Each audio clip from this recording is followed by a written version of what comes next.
In the vast, golden deserts of ancient Egypt, a shepherd girl named Isis lived a humble yet content life.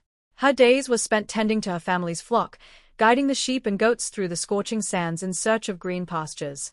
Though she lived in a quiet village, Isis dreamed of adventure beyond the desert dunes. She often gazed at the night sky, mesmerized by the twinkling stars, and wished she could hold their light in her hands. One fateful evening, as the sun set and the desert sky was painted with hues of crimson and gold, Isis noticed a faint glimmer on the horizon. Intrigued, she followed the light to a secluded canyon. There, half buried in the sand, she uncovered a glowing stone. It was smooth and warm to the touch, and its light pulsed gently like a beating heart. When she picked it up, the stone seemed to hum, and a whisper echoed in her mind. "You have found the Starfire Stone, a gift from the heavens. With its light, you can summon the power of the stars. But beware, this power must be used wisely, for it can bring either salvation or ruin." Astonished, Isis held the stone close and felt a surge of energy flow through her.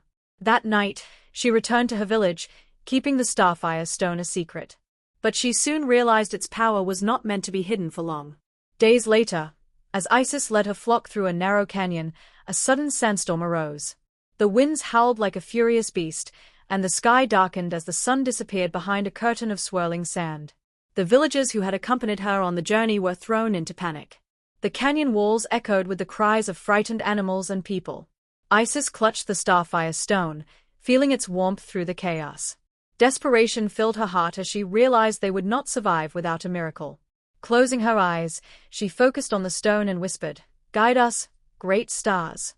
The stone's light intensified, cutting through the darkness like a beacon. A trail of starlight appeared on the canyon floor, illuminating a safe path through the storm. Isis led her people and flock along the glowing trail, her courage inspiring those around her. Step by step, they emerged from the canyon to safety. The storm subsided, and the villagers cheered, hailing Isis as their savior. News of Isis and the Starfire Stone spread quickly.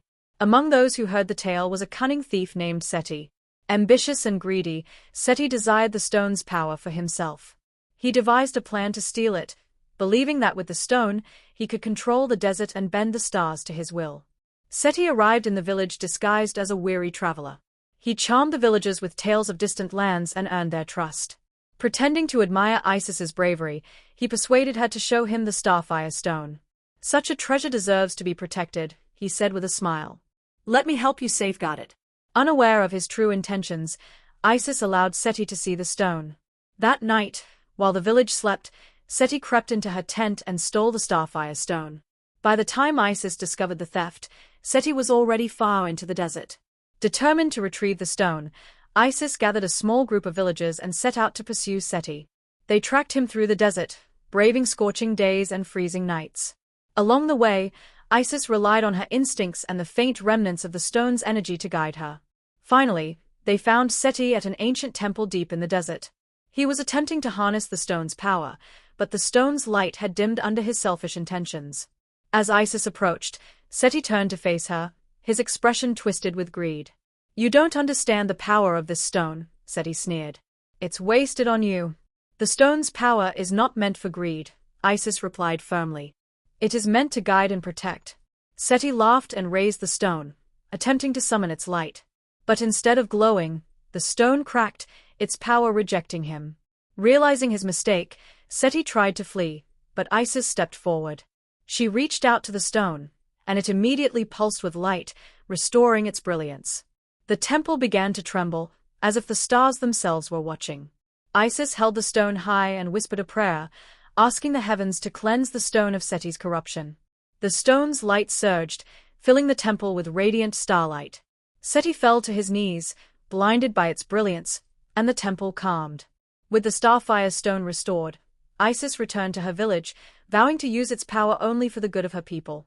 She learned that true leadership came not from the strength of the stone, but from her own courage and wisdom.